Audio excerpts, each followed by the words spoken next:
하겠습니다. 자, 이번 시간에는 우리 교재 47쪽입니다. 이제 2008년도 관연도 문제는 어떻게 또 시험 문제 나왔나 같이 한번 풀어보도록 하겠습니다. 자, 여러분들 관연도는 계속해서 반복학습을 하셔야 됩니다. 2007년도, 2008년도, 2009년도, 2010년도, 11년도, 12년도 계속해서 같은 반복학습 할 테니까 그러면서 여러분들이 빨리 깨달아야 됩니다. 아, 직류기가 많이 나오구나, 동기기가 많이 나오구나, 아, 계단식이 더 많이 나오구나, 또 공식을 많이 물어보는구나, 이런 것을 알기 위해서 우리가 관연도를 공부하는 겁니다. 자, 그럼 보도록 하겠습니다. 자, 교재 다시 한번 47쪽에 21번 문제 전기기기 시작하도록 하겠습니다. 직류기에서 브러쉬의 역할은 그렇습니다. 브러쉬에다 밑줄 치겠습니다. 자, 우리가 직류기에 3대 요소가 있다 그랬습니다. 직류기에 3대 요소. 직류기의 3대 요소는 첫째는 계자, 두 번째 전기자, 세 번째 정류자입니다. 정류자. 계자, 전기자, 정류자. 이 세 개를 우리가 직류기의 3대 요소라 하고 거기다 브러쉬까지 포함시키면 직류기의 4대 요소라 그럽니다. 그 중에 이 브러쉬의 역할입니다. 브러쉬 역할은 이번에 전기자 권선과 자르고 외부 회로와 접속하는 역할을 도와주죠. 그래서 브러쉬의 역할이었습니다. 다음은 문제 22번입니다.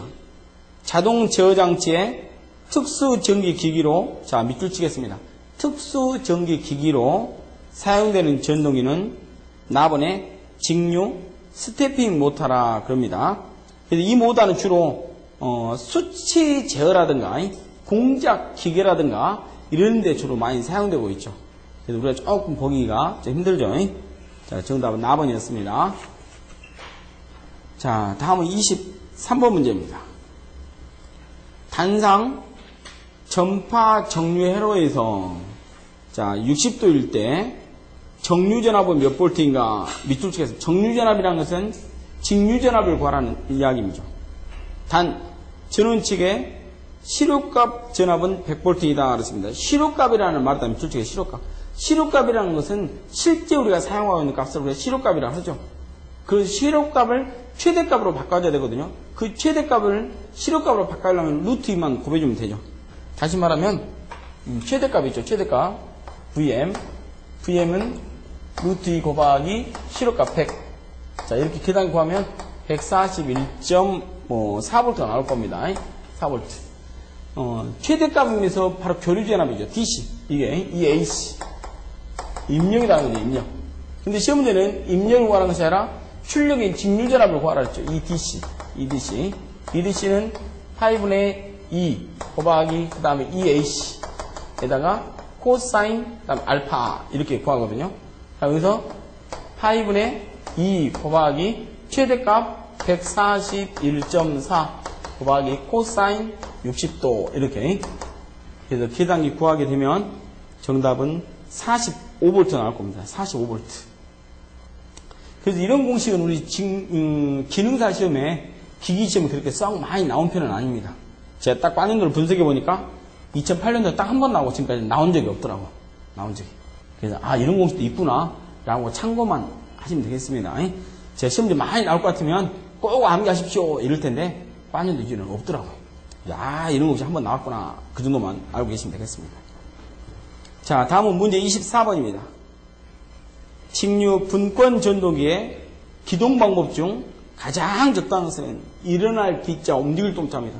제일 좋은 방법은 가번에 계자 저항기의 저항값을 0으로 한다. 그 말에다 밑줄 쳐야 됩니다. 기동할 때 계자 저항이 0이라는 말은 속도가 0이라는 말입니다. 그래 놓고 서서히 저항을 올리면 속도도 서서히 빨라집니다. 이렇게 비례해서 빨라져요. 그래서 기동할 때는 계자 저항기는 0으로 나타난다는 이야기는 속도가 0입니다. 그 말은 똑같은 말이죠. 자, 25번입니다. 유도기 전력이 110V, 전기자 저항, 계자 저항, 직권 발정이 있다. 밑줄 치겠습니다. 이 앞전 시간에는 분권 발정이라고 했는데 여기는 직권 발정입니다. 그때 부하 전류가 100A라면 단자 전압을 구하시오. 그랬죠. 자, 직권 발정에서 공식입니다. 공식도 먼저 써드릴게요. 분권이 아니라 직권 발정기죠. 발정기에서 단위라 V를 구하라. 612에 마이너스, 그 다음 IA에 그 다음에 RA만 있었는데 직렬이기 때문에 직렬 계좌저항이 있습니다. 그래서 RS는 우리가 직렬 계좌저항이라고 합니다. 직렬 계좌저항이라고 해요. 이게. 그래서 이거 하나만 더 추가됐죠. 이거 하나만이. 그래서 여기서 유기기절 E는 몇 볼트라 그랬냐면 110볼트. 10볼트. 마이너스. 그 다음에 IA는 정의자 전류면서 부하전류가 되겠습니다. 100A. 100A. 그 다음에 RA는 정의자 저항인데 각각 0.05, 0.05 있으니까 0.05 플러스 0.05 이런 식으로. 그래서 계산기로 구하게 되면 단자들 한번 100볼트가 정답이 되겠습니다. 그리고 직권일 때 특징이 있는데요. 직권일 때는 전기자 저항 IA나 그 다음에 직렬 계좌전류 IS나 부하전류 I나 똑같다 그 말입니다. 그래서 여기다가 100A를 쓸 수 있었습니다. 전기자 전류 자리에다가 직권의 특징이죠. 직권 전동기. 자, 이게 정답은 라번이었습니다.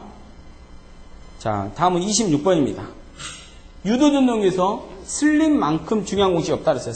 슬립을 구하시오. 이렇게. 그래서 슬립 구하는 공식은 바로 S라고 하는 것은 NS-N분의 NS 이 공식 아주 참 중요한 공식이죠. 그래서 정답은 가번이 되겠습니다. 가번 여기가 NS입니다. NS. 동기속도, 회전자 속도. 이걸 구하는 게 바로 슬립 구하는 공식이라는 거죠. 슬립. 정말 중요한 공식이죠. 유도기는 슬립만 알면은 다 풀어져요. 슬립만 있으면. 자, 다음 문제 27번입니다. 다음 변압기에 냉각 방식의 종류가 아닌 것을 밑줄 치겠습니다. 냉각 방식. 변압기는 전류가 흐르면서 엄청난 열을 발생합니다. 그 열을 식혀주기 위한 여러 가지 방법들이 있는데 그중 아닌 것은 가번에 유입 예열식 기름을 통해서 더 예열을 시킨다는 것은 안 된다는 거죠. 그래서 가번이 틀렸죠. 차라리 라번의 유입 잔행식 스스로 냉각을 시킨다든가 아니면 라번의 유입 송유식 이때 송자가 바람으로 기름을 식혀준다든가 이렇게 하는 방법이 있지 더 그냥 뜨거워서 문제인데 예열을 낸다는 것은 있을 수가 없어요. 그래서 가번은 터무니없는 대답이 되겠습니다. 자, 28번입니다. 자, 60여력제 이극만 있으면 우리는 얼마든지 동기속도 구할 수 있다 그랬어요. 이 보너스 문제가 계속 시험에 나옵니다. 이 공식 이거. NS는 다시 한번 P분은 몇이 났습니까? 120 F. 이제 뭐 수십 번 이야기했으니까 이 공식과 틀릴 사람은 없죠, 이제. 자, 여기다 60여력제 넣어주고, 여기다 이극 넣어주고. 그래서 3600이 정답입니다. 이 말이죠. 정답은 나번이 되겠습니다. 자, 다음부터 여기 이 문제로 또 우리가 통해서 하나 알 수 있는 건 뭐냐면, 우리나라 극수는 짝수로 증가하죠. 2극, 4극, 6극, 8극. 극수가 올라가면 올라갈수록 속도는 어쩐다? 감소한다. 반비례 관계니까. 그래도 우리나라 동기기 중에서, 유도기 중에서 제일 적은 2극밖에 없잖아요. 2극. 그래서 무조건 여기 2극이죠. 2극이고, 우리나라 주파수 60Hz죠. 그래서 우리나라 동기기에서 제일 빠른 속도는 몇 RPM밖에 없다? 3600밖에 없다. 이 말이죠. 그래서 3600을 자주 이야기하는 겁니다. 3600이. 3600이 나오려면 2극이 들어가죠. 2, 4, 6, 8, 10 급수가 올라서 속도는 떨어진다는 거. 자, 다음은 29번 문제입니다. 일반적으로 10kW 이하 소용량인 전동기는 동기속도 몇 %에서 최대 토크를 발생시키는가? 그러면 정답은 80%에서 최대 토크를 발생시킵니다. 근데 이 80%는 암기입니다. 암기. 계산상에 의해서 80%가 나온 것이 아니라 그 수치가 있습니다. 그래서 80%는 암기하시 바랍니다. 다음은 문제 30번입니다.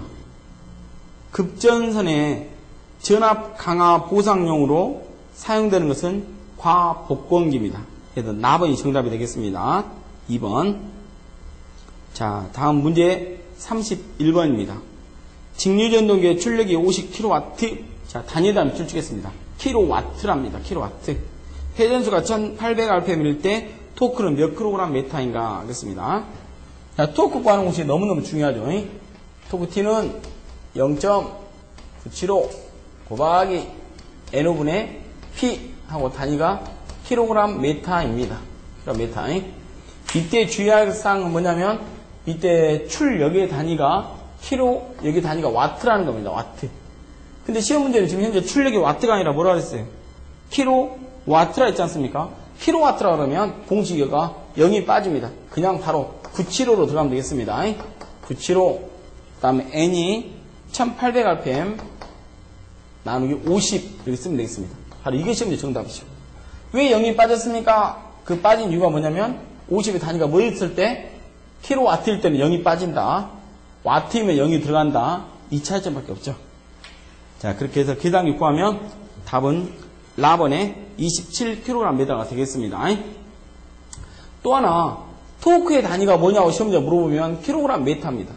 kgm가 있고 또 뉴턴메타가 있고 두 가지 있거든요. 그래서 kgm를 뉴턴메타로 바꾸려면 곱하기 9.8을 해주시기 바랍니다.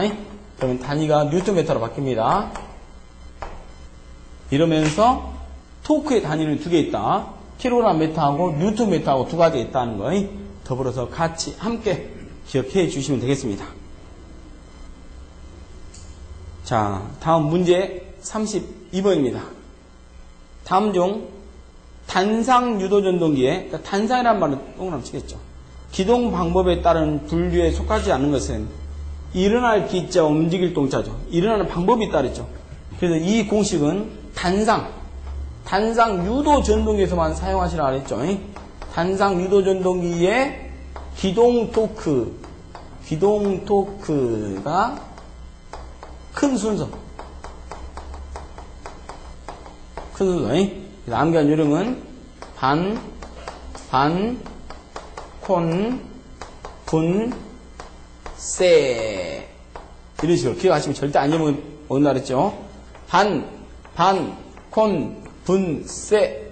반, 콘, 분, 세. 이 순서가 기동 토크 큰 순서죠. 반발 기동형이 제일 크고, 반발 유도자형, 콘덴서 기동형, 분상 기동형, 세일딩 코일형, 이런 순서가 기동토크가 큰 순서죠. 그 중에서 제일로 기동토크가 큰 것이 바로 반발 기동형이 제일로 크죠. 반발 기동형이. 그 다음에 기동토크가 제일 적은 것은 세일딩 아니면 분상 기동형이 바로 기동토크가 제일 적죠. 그래서 반반 꼼분서가 있는데 이 중에 속하지 않는 것은 카본의 저항 기동이라는 말은 전혀 없잖아요. 그래서 카본하고는 관련이 없습니다. 다음 문제 33번입니다. 삼상변압기에 병렬운전이 불가능한 것은, 병렬운전이 불가능한 것은 무조건 기호 똑같은 거 몇 개만 찾아내면 된다 했어요. 3개. 그래서 카본에 델타 이러면 병렬운전이 안 된다 그랬죠. 병렬운전이. 또 하나 더 찾아낸다면 Y 이것들은 병렬운전이 안 된다 그랬죠. 그래서 병렬운전이 안 되는 것은 두 가지가 있습니다. 다음 문제 34번입니다. 교류 정류자 전동기가 아닌 것은, 교류 정류자 전동기 아닌 것은 4번에 콘덴서 전동기가 되겠습니다.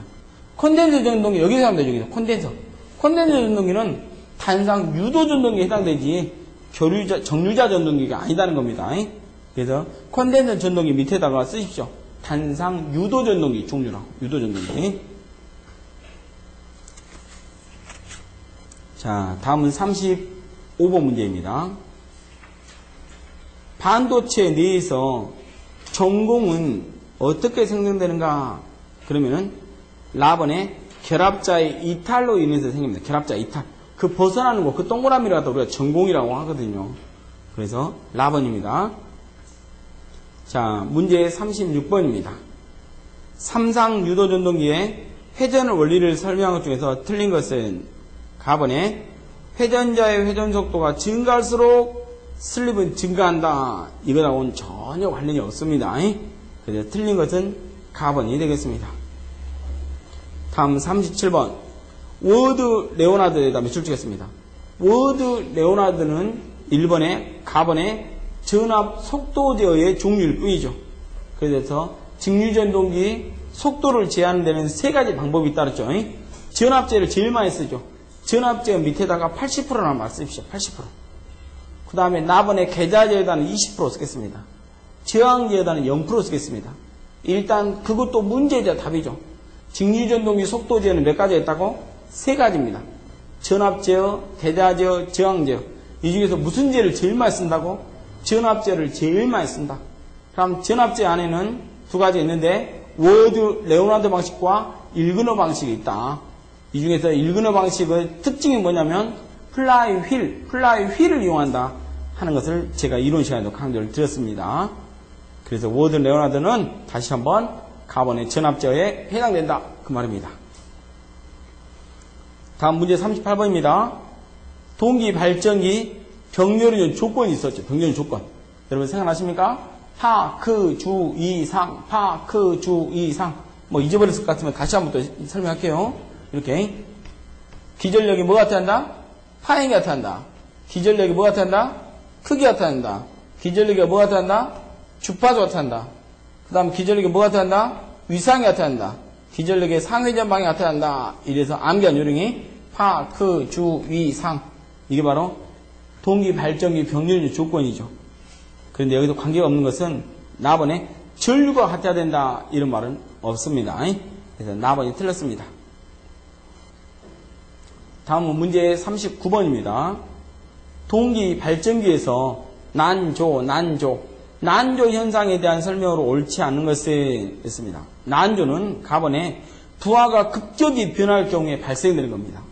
이렇게 부하가 갑자기 많아진다든가 중부하나 경부하 때 난조가 발생되죠. 나번에 난조가 생기면 바로 멈춰야 한다. 이게 틀렸습니다. 정답은 나번이 되겠습니다. 여러분 답안지 있죠? 나번입니다. 나번 2번이 2번 나번입니다. 그 다음에 세 번째 난조 정도가 커지면은 동기 이탈 또 탈조 현상이 발생되죠. 탈조가 됐다는 이야기는 발전기가 고장났다 그런 이야기입니다. 그 다음에 마지막 네 번째 제동건설을 설치하면 난조 현상을 방지할 수 있다 그랬죠. 난조 방지는 제동건설이 최고다 그런 말이죠. 그 다음에 40번 문제입니다. 선택 지락 계정기 약호가 뭐냐면 SGR입니다. SGR 선택 지락 계정기. 선택 지락 계정기는 다회선일 때 설치합니다. 다회선 또는 우리가 2회선 이런 말을 쓰죠. 2회선일 때 지락 사고가 일어났을 때 보호하는 계정입니다. 그래서 이게 선택 지락 계정기 그랬죠. 이렇게 그라운드 릴레이 보호하는 계정이라는 거죠. 그래서 지락 사고가 일어났을 때 보호하는 계정기는 SGR. 그래서 용도는 나번에 다회선에서 접지고장 회선을 선택이다. 그래서 정답은 나번이 되는 겁니다. 나번. 자, 이렇게 해서 우리가 2008년도 1회 전기기기 20문제 또 풀어봤습니다. 자, 잠깐 5분 쉬었다가 계속 2회 문제로 넘어가도록 하겠습니다.